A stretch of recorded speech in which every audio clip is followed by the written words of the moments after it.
Hi everyone, एक बार फिर से आप सभी का स्वागत करते हैं आपके अपने इस चैनल पर। और आज की इस वीडियो में हम डिस्कस करने वाले हैं कि किसी एक समान वैद्युत क्षेत्र में कोई आवेशित कण अगर लंबवत प्रवेश कर जाता है गति करते हुए, तो उसका जो पथ होता है वो किस प्रकार का होता है। ठीक है, ये तो पथ जो होता है वो परवलयाकार होता है। इसी को दूसरे तरीके से भी वेरीफाई करने के लिए आए दिन एग्जाम में आता रहता है कि सिद्ध कीजिए कि एक समान वैद्युत क्षेत्र में कोई आवेशित कण यदि लंबवत प्रवेश करता है तो वह वहाँ पर एक परवलयाकार पथ पर गति करता है या गमन करता है। ठीक है, इसको इस तरीके से भी वेरीफाई करने के लिए आपसे क्वेश्चन पूछा जा सकता है। ठीक है, इन दो प्रकार के क्वेश्चनों को भी हम यहाँ पे डिस्कस कर लेंगे, समझ लेंगे और जान लेंगे और तैयार भी कर लेंगे। ठीक है, हमारे पास यहाँ क्या क्या इन्फॉर्मेशन है पहले समझ लेते हैं।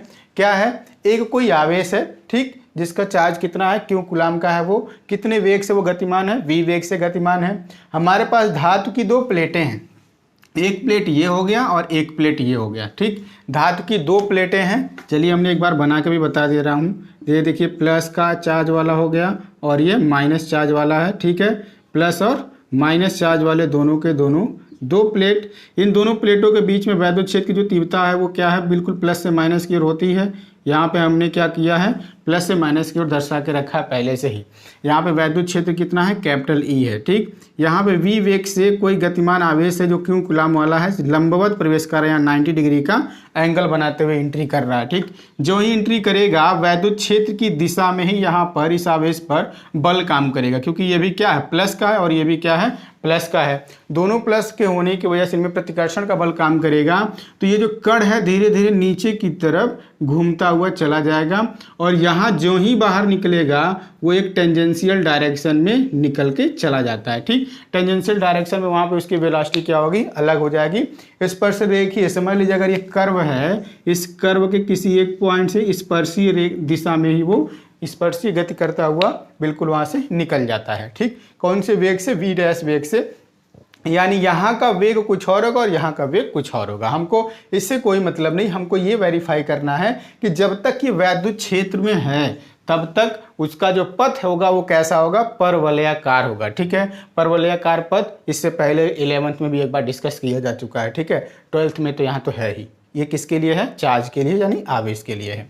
ठीक, यहाँ पे और क्या क्या बातों को सपोज कर लेना है। जो फोर्स काम कर रहा है वो फोर्स कितना, कैपिटल एफ है। ठीक, और यहाँ पे उस फोर्स की जो वैल्यू होगा, अगर इस चार्ज का मान कितना है, क्यू है, और वैद्युत क्षेत्र कितना है, कैपिटल ई है, तो F is equal to Q into E हो जाएगा। ठीक, और यहाँ से लेके यहाँ तक जब तक ये गति कर रहा है उस दौरान इसका जो एक्सेलरेशन है, त्वरण, वो कितना है, स्मॉल ए है। ठीक, और एक खास बात कर ले, यहाँ पर ये क्षैतिज दूरी तय करना, यानी एक्स अक्ष के डायरेक्शन में कितना ये डिस्टेंस कवर करता है, वो कितना है, एक्स है। ठीक है, यहाँ से लेकर के यहाँ तक ये कितना दूरी तय कर लिया है, एक्स दूरी तय कर लिया।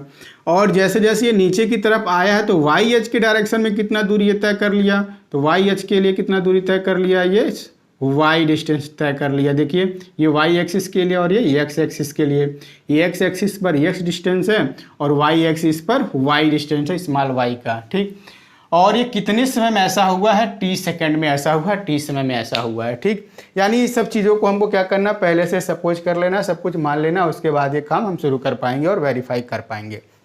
ये कैसे प्लेटें हैं, दो धातु के प्लेटें हैं, एक धनात्मक आवेश वाला, दूसरा ऋणात्मक आवेश वाला है। वैद्युत क्षेत्र की जो तीव्रता है धन से ऋण की तरफ होती है, इसलिए ऊपर से नीचे की तरफ लाइन को दर्शाया गया है। और चार्ज जो है उसमें लंबवत प्रवेश किया है, कितने वेग से, वी वेग से। ठीक, ये तुरंत इनके बीच में प्रतिकर्षण का बल काम करेगा और इनके बीच में आकर्षण बल का काम करेगा, इसलिए ये नीचे की तरफ गिरता हुआ चला जाता है। ठीक है ना, इसीलिए यहाँ पे जो पथ मिलता है वो परवलयाकार होता है। ठीक, तो चलिए हम कैलकुलेशन करते हैं। बिल्कुल एक बार यहाँ पे जो लिखा हमने उसको भी समझ लेते हैं। मान लिया दो धातु के समांतर प्लेटों के बीच एक समान वैद्युत क्षेत्र कैपिटल ई है। स्मॉलियम द्रव्यमान तथा क्यू कूलम आवेश का एक कण वी वेग से वैद्युत क्षेत्र के लंबवत प्रवेश करता है। ठीक है, सारी बातें हमने पहले कर रखा है। कण वैद्युत क्षेत्र में क्षैतिज दूरी x तथा ऊर्ध्वाधर दूरी कितना, y दूरी, और कितने समय में, t सेकंड में तय कर लेता है। ठीक, तो पहले चलते हैं x अक्ष के लिए कैलकुलेशन करने। x अक्ष के लिए हम बात कर लें, क्या हो जाता है x अक्ष के लिए। हम जानते हैं x अक्ष में कितना दूरी तय कर लिया, वो x दूरी कितने वेग से, v वेग से, और कितने समय में। तो हम जानते हैं दूरी इक्वल टू क्या होता है, चाल गुणे समय।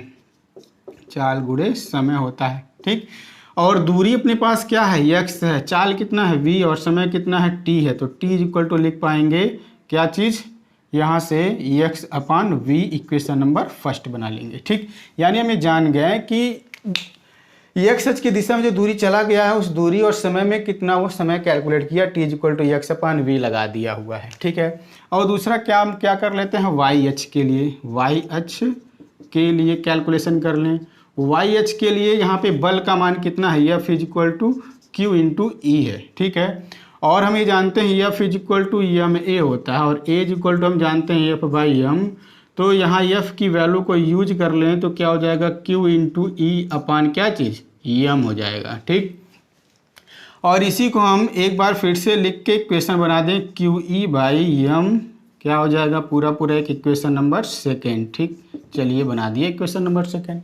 अब हम वाई एच के ही एलोंग बात करेंगे, क्योंकि ये जो वाई एच दूरी तय हुआ है यहाँ पर इस बिंदु पर, ये प्रारंभिक पॉइंट है, यहाँ पर वाई एच की दिशा में कोई वेलोसिटी नहीं है, जो भी वेलोसिटी है वो एक्स एच के लिए होगा, इसलिए यहाँ पर प्रारंभिक वेग वाई एच के लिए क्या होगा, शून्य होगा। ठीक, इसी को हम यूज करेंगे वाई एच में जो चली गई दूरी वाई है, गति के द्वितीय समीकरण से वाई अक्ष के लिए, ठीक है, बात कर लें वाई अक्ष के लिए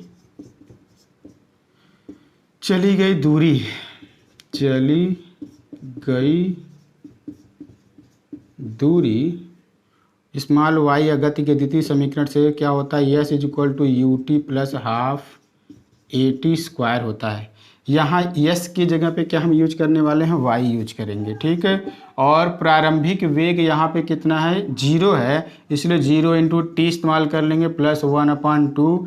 ए की जगह पे हम इतना इस्तेमाल कर लें क्यू ई अपान एम, और टी की जगह पे हम इस्तेमाल करेंगे एक्स अपान वी। ठीक, लिख देते हैं एक्स अपान वी का होल स्क्वायर। ठीक, तो y is equal to overall मिलेगा जीरो इंटू टी मतलब जीरो हो जाएगा, तो 1/2 Q E upon M into X square upon V square. इसी को और अच्छे से सिंप्लीफाई करके लिख दिया जाए तो y इज इक्वल टू मिलेगा 1/2 या क्यू ई को एक साथ लिख देते हैं क्यू ई, और यहाँ M V square 2mv square into X square. ठीक, इन सबको एक ब्रैकेट में लिख लेते हैं। अब आ गए हैं आखिरी रिजल्ट तक।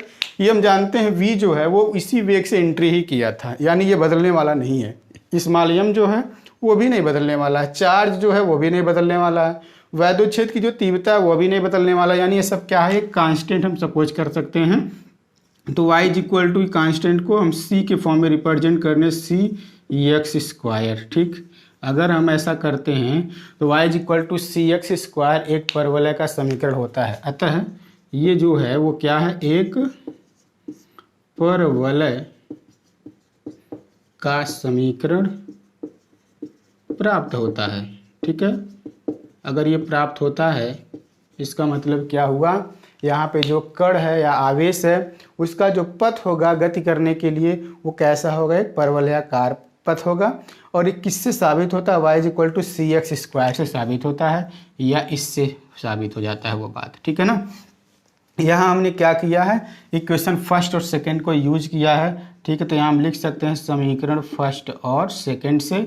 ठीक है, ये दो बातों को हम यहाँ पे जरूर मेंशन करेंगे, नहीं तो समझ में नहीं आएगा ये कहाँ से इस्तेमाल कर लिया गया है। ठीक है ना, ये सारे टॉपिक्स एक बार फिर से देख लेते हैं। एक्स एच के लिए सबसे पहले हम कैलकुलेशन करेंगे कि कितना वो दूरी तय किया गया, X is equal to V, चाल कितना है वी है, समय कितना है टी है, तो यहाँ T is equal to X upon V, यानी एक्स एच की गति के लिए अगर हम बात करेंगे तो केवल और केवल टी कैलकुलेट कर लेंगे। ठीक, इसको इक्वेशन नंबर फर्स्ट बना के रोक देंगे। वाई एच के लिए जब बात करेंगे तो वाई एच में ही वैद्युत बल काम कर रहा है, इसीलिए F is equal to Q E, और हम जानते हैं F is equal to M A होता है, क्योंकि इस चार्ज का द्रव्यमान कितना स्मॉल एम है और यहाँ पे त्वरण कितना स्मॉल ए। ठीक, तो E equal to F by M, और क्यू एफ की जगह देख लीजिए हमने क्या यूज़ किया है, क्यू ई, तो क्यू ई को रख लिया बाई एम करके। ठीक है, और ये पूरा डेटा हम क्या करते हैं, एक इक्वेशन नंबर सेकंड बना के आगे कहीं एक इक्वेशन में इस्तेमाल करेंगे। हम ये जानते हैं वाई एच के लिए चली गई दूरी क्या है, वाई है। ठीक, ठीक है, लिख देते हैं वाई है। तो गति के द्वितीय समीकरण से S equal to U T plus half A T square, तो Y is equal to zero T plus half Q E by M, Q E है ये Q/m और x/v का होल स्क्वायर और टोटल 0 × 2 मतलब क्या हो जाएगा 0। अच्छा 0 क्यों इस्तेमाल किया हमने, क्योंकि यहाँ पर y h की दिशा में गति हुई नहीं, x h की दिशा में हुई, इसलिए y h के लिए जब हम कोई गति हुआ ही नहीं, कोई वेग है ही नहीं, इसलिए हम प्रारंभिक वेग यहाँ का क्या इस्तेमाल किए हैं 0 इस्तेमाल किए हैं। ठीक है, और अंतिम वेग हमारे पास क्या है यहाँ v है, तो उसको हमने v के फॉर्म में, क्योंकि यहाँ पे पूरे रास्ते में उसका जो v है वो बदलने वाला नहीं है जब तक वो कहाँ है उस वैद्युत क्षेत्र में है आवेश। ठीक है, तो इस तरीके से इस टॉपिक को क्लियर तरीके से अच्छे तरीके से हम समझ लेंगे और ये टॉपिक तैयार कर लेंगे। ठीक है, थैंक यू।